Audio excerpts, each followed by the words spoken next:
ಮಾತ್ರವಲ್ಲದೆ ಕೊಪ್ಪಳದಲ್ಲೂ ಕೂಡ ಲೋಕಾಯುಕ್ತರು ಭರ್ಜರಿ ಭೇಟಿಯಾಡಿದ್ದಾರೆ.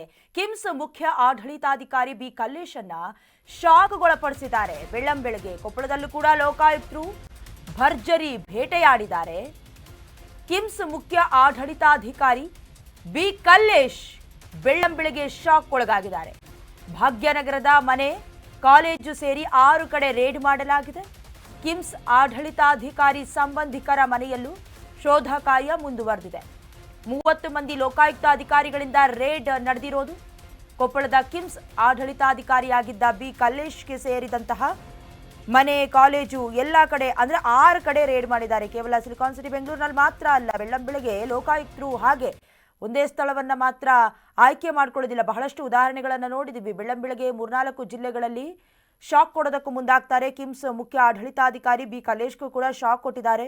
ಭಾಗ್ಯನಗರದಲ್ಲಿರುವಂಥ ಅವರ ಮನೆ, ಕಾಲೇಜು ಸೇರಿ 6 ಕಡೆ ರೇಡ್ ಮಾಡಿದ್ದಾರೆ. ಸಂಬಂಧಪಟ್ಟಂತೆ ಆದಾಯ ಜೊತೆಗೆ ಯಾವುದಾದ್ರೂ ವ್ಯವಹಾರಗಳಲ್ಲಿ ತೊಡಕೊಂಡಿದ್ದಾರಾ, ಬರ್ತಾ ಇರುವಂಥ ಗಳಿಕೆ ಎಷ್ಟು, ಇರುವಂಥ ಹಣದ ಗಳಿಕೆ ಎಷ್ಟು, ಎರಡನ್ನ ಕೂಡ ಸರಿದೂಗಿಸ್ತಾರೆ. ಸಾಮ್ಯತೆ ಇದೆಯಾ ನೋಡ್ತಾರೆ. ಸಂಬಂಧಪಟ್ಟಂತೆ ದಾಖಲಾತಿಗಳಿದೆಯಾ, ಟ್ಯಾಕ್ಸ್ ಎಲ್ಲ ಪೇ ಮಾಡ್ತಿದ್ದಾರಾ, ಅಕ್ರಮವಾಗಿ ಏನಾದರೂ ಹಣ ಗಳಿಕೆಯಲ್ಲಿ ಇವರ ಇನ್ವಾಲ್ವ್ಮೆಂಟ್ ಇದೆಯಾ, ಎಲ್ಲವನ್ನ ಕೂಡ ದಾಖಲಾತಿಯನ್ನು ಪರಿಶೀಲನೆ ಮಾಡ್ತಾರೆ.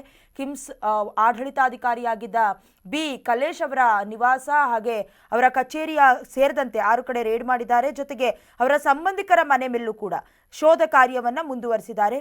ಭಾಗ್ಯನಗರದಲ್ಲಿ 30 ಮಂದಿ ಲೋಕಾಯುಕ್ತ ಅಧಿಕಾರಿಗಳು ಬೆಳ್ಳಂಬೆಳಗ್ಗೆ ಶಾಕ್ ಕೊಟ್ಟಿರೋದು.